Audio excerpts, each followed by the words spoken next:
Good morning students. आज हम BCom second year प्रबंध के सिद्धांत पेपर में जो हमारा पहला चैप्टर चल रहा था मैनेजमेंट मीनिंग एंड डेफिनेशन, उसमें मैनेजमेंट के इम्पोर्टेंस चल रहे थे।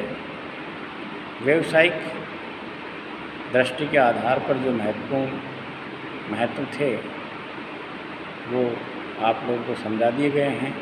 अब जो दूसरा भाग इन्होंने बांट रखा है वो है सामाजिक दृष्टि से महत्व, इम्पोर्टेंस ऑफ सोशल प्रोसेस। प्रभावकारी, इसमें सबसे पहला जो है ये कहना चाह रहे हैं कि प्रभावकारी जो प्रबंध है वो सुदृढ़ सामाजिक महत्वपूर्ण आवश्यकता है। यानी एक प्रभावकारी सुदृढ़ प्रबंध समाज की बहुत आवश्यकता है। इसमें समाज के प्रत्येक वर्ग को एक अच्छा प्रबंध प्रभावित करता है, जो समाज के विभिन्न वर्गों के हितों में सामंजस्य। इन्होंने पहला जो बिंदु बताया है वो ये बताया है कि जो प्रबंध है सो समाज के जो विभिन्न वर्ग हैं उन वर्गों के बीच में सामंजस्य स्थापित करने का कार्य करता है। लूथर गुलिक के अनुसार ये कहा है सभी संगठन कुछ सामाजिक समूह के प्रति उत्तरदायी होते हैं और जो प्रबंधक है उन सभी समूहों के साथ संबंधों की कड़ी का कार्य करते हैं। यानी जो प्रबंधक है वो समाज के जो विभिन्न वर्ग हैं, अलग अलग वर्गों में जो वर्ग बटे हुए हैं, उन सभी वर्गों की जो भी आवश्यकता होती है उन आवश्यकताओं की पूर्ति करता है। और वह पूर्ति इस प्रकार की होती है कि समाज के जो व्यक्ति उसमें रहते हैं उन सब का व्यक्तित्व विकास हो, उनके जो विभिन्न कार्य हैं, जो विभिन्न आवश्यकताएं हो, वो इस प्रकार से पूरी हो कि प्रत्येक व्यक्ति चाहे वह किसी भी वर्ग का हो वह लाभान्वित होना चाहिए।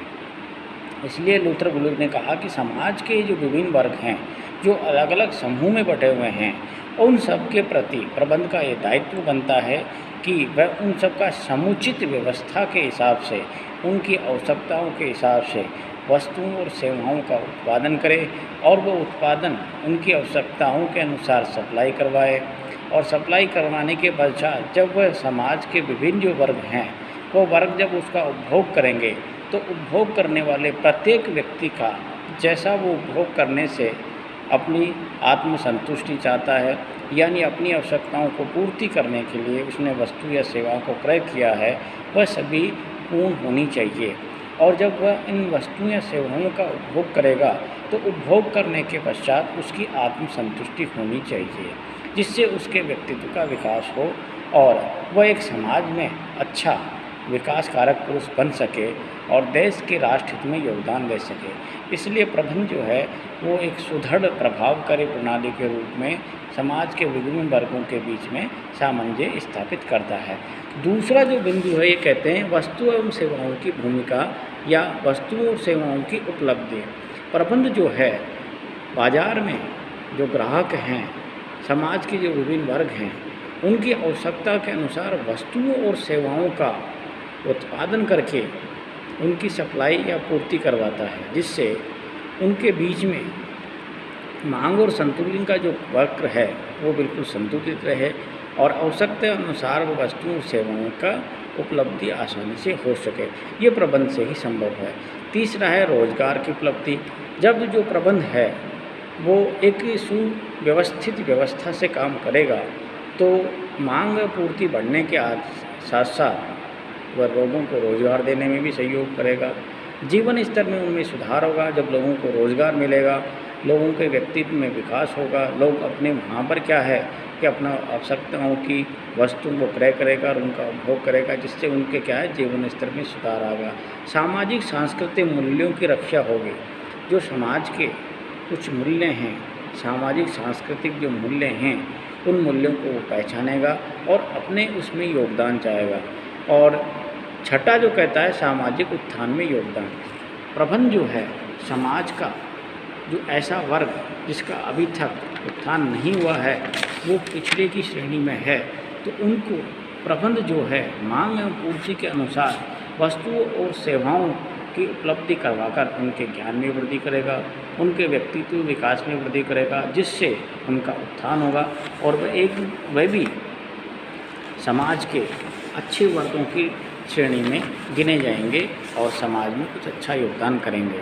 अब तीसरा जो है वो राष्ट्रीय अर्थव्यवस्था में महत्व, यानी जो हमारे देश की राष्ट्रीय अर्थव्यवस्था है उसमें जब प्रबंध है अच्छी तरह से वस्तुओं सेवाओं का उत्पादन करवाकर रोजगार की उपलब्धि कराता है, लोगों को जीवन स्तर में सुधार कराता है, तो जब रोजगार मिलेगा तो देश की जो राष्ट्रीय आय है उसमें वृद्धि होगी। और ये तभी संभव है जब प्रबंध अपना अधिकतम से अधिकतम उपयोग कर सके और लोगों को ज्ञानार्जन में वृद्धि कर सके। इसमें सबसे पहला भौतिक संसाधनों का सदुपयोग। प्रत्येक संस्था वो किसी न किसी उद्देश्य से खोली जाती है, चाहे वो वस्तु हो, चाहे सेवा हो, चाहे धार्मिक हो, सामाजिक हो, राजनीतिक हो, या उसके विभिन्न कई प्रचार वगैरह से संबंधित कई कार्य हो सकते हैं। किसी न किसी एक कार्य के लिए वह संस्था स्थापित की जाती है और उसमें कुछ संसाधन होते हैं, भौतिक संसाधन होते हैं और मानवीय संसाधन होते हैं। प्रबंध इन दोनों संसाधनों का आवश्यकता के अनुसार और मितव्ययता के साथ उपयोग करने के लिए लोगों को एक प्लानिंग कराने में, नीतियाँ बनाने में सहयोग करता है। दूसरा जो है मानव संसाधनों का सदुपयोग। प्रत्येक संस्था को, चाहे वो किसी भी प्रकार की हो, किसी भी क्षेत्र की हो, मानव संसाधन के बिना वह प्रगति नहीं कर सकती, क्योंकि मानव जो है वह नीतियों का निर्माण करता है, उनको लागू करता है, क्रियान्वयन करने में सहयोग करता है। और प्रबंध जो है इन मानवीय संसाधनों का उनकी कार्यकुशलता के साथ सदुपयोग करने में सहयोग करता है, उनकी कार्यकुशलता बढ़ाने में सहयोग करता है, उन लोगों से कार्य करवाने में दक्षतापूर्ण करवाता है, दूसरे लोगों से ये कार्य करवाता है। और मानव जो संसाधन है उन मानव संसाधनों से ही अधिक से अधिकतम उत्पादन करवाया जा सकता है, क्योंकि प्रत्येक, चाहे वो मशीन हो, उनको कमांड देने के लिए, चलाने के लिए वहाँ पर मानव की ही आवश्यकता होती है। तो प्रबंध क्या है, जो मानव और भौतिक दोनों संसाधनों हैं उन संसाधनों को उपलब्धता के आधार पर मितव्ययता के साथ अधिक कार्य करने के लिए वहाँ पर सहयोग करता है। पूंजी निर्माण में प्रोत्साहन देता है। जब प्रबंध वहाँ पर क्या है समुचित व्यवस्था से चलता रहेगा तो संस्था अधिक से अधिक उत्पादन करके मांग के अनुसार सप्लाई करेगी, उसका व्यापार बढ़ेगा। व्यापार बढ़ेगा तो जो उसने पूंजी का निर्माण कर रखा है वो होगा, क्योंकि जो पूंजी इन्वेस्ट की जाती है उस पर पूंजी बढ़ेगी और वो पूंजी धीरे धीरे इन्वेस्टमेंट होगा, पूंजी का निर्माण होगा। यानी उसने वहाँ पर मान लीजिए कि 10 लाख रुपए से व्यापार प्रारंभ किया, उत्पादन बढ़ रहा है, मांग बढ़ रही है, तो उसका प्रॉफिट भी बढ़ रहा है और वो जो 10 लाख था 2 साल पहले आज 15 लाख रुपए हो गया है। ये तभी संभव है जब वहाँ पर क्या है कि आप मैनेजमेंट अच्छा रखेंगे तो आपके सारे काम क्या है लक्ष्य के अनुसार पूरे होंगे। राष्ट्रीय योजना में प्रोत्साहन देते हैं, सरकार जो योजनाएं बनाती है उन योजनाओं में वो सहयोग करते हैं और संतुलित आर्थिक विकास होता है, क्योंकि आर्थिक विकास के लिए भी क्या है कि आय और व्यय का संतुलन होना चाहिए।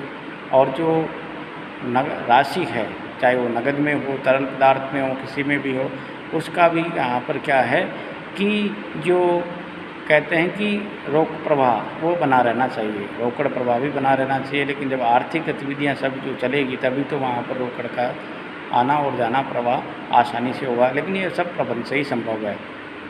गरीबी का उन्मूलन होगा, क्योंकि जब प्रबंध समुचित व्यवस्था से काम करेगा, लोगों को रोजगार मिलेगा, उनके आय के स्तर बढ़ेंगे, उनकी आर्थिक स्थिति मजबूत होगी, जीवन स्तर में सुधार होगा, व्यक्तित्व विकास होगा। तो धीरे धीरे क्या है, जो गरीब रेखा से नीचे गुजर रहे थे अब उनको रोजगार मिल गया है, तो वो भी क्या है कि अपने जीवन स्तर में सुधार कर सकते हैं। ये प्रबंध से महत्व है। देश की समृद्धि बढ़ेगी, क्योंकि जब अधिक उत्पादन होगा, सप्लाई होगा, लोगों के जीवन स्तर में सुधार होगा, मांग बढ़ेगी, आर्थिक सुधार होंगे और लोगों की गरीबी दूर होगी, उनकी आय बढ़ेगी, तो आय में स्थिरता होगी और देश की राष्ट्रीय आय में भी वो योगदान करेंगे। तो प्रबंध के जो महत्वपूर्ण महत्व बताए गए थे वह यहीं समाप्त। धन्यवाद। अब आगे अगला हम लेंगे। Thank you.